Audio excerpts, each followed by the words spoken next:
Saudara, Indonesia kembali mendapatkan tambahan kuota haji tahun 2024 sebanyak 20.000 orang. Penambahan ini pun disambut positif oleh Kemenak Aceh Jaya. Pemerintah Kerajaan Arab Saudi kembali memberikan penambahan kuota haji bagi Indonesia sebanyak 20.000 jemaah.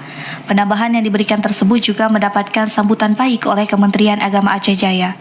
Adanya penambahan saat ini calon jamaah haji yang tidak mendapatkan kuota diberangkatkan pada tahun depan bisa masuk dalam kuota yang diberikan.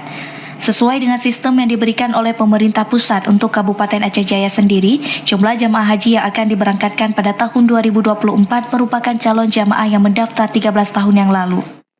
Sementara jika dilihat dari sistem saat ini, para calon jamaah haji yang mendaftar pada tahun 2023 khusus Provinsi Aceh dan Aceh Jaya sendiri bisa diberangkatkan 32 tahun ke depan.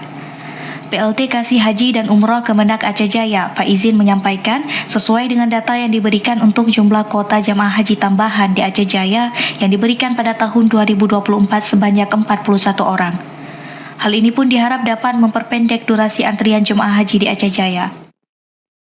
Pertama tentu kita bersyukur dan alhamdulillah ada penambahan kuota tersebut, mengingat partisipasi daripada masyarakat Indonesia yang untuk melaksanakan haji tinggi. Ini kita lihat dari daftar antrian. Tentu dengan ada penambahan kuota tersebut ini jadi lebih terakomodir orang-orang yang ingin melaksanakan ibadah tersebut.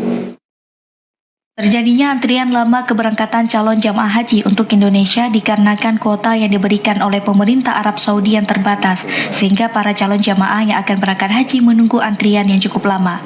Dari Aceh Jaya, Musliadi, TVRI Aceh melaporkan.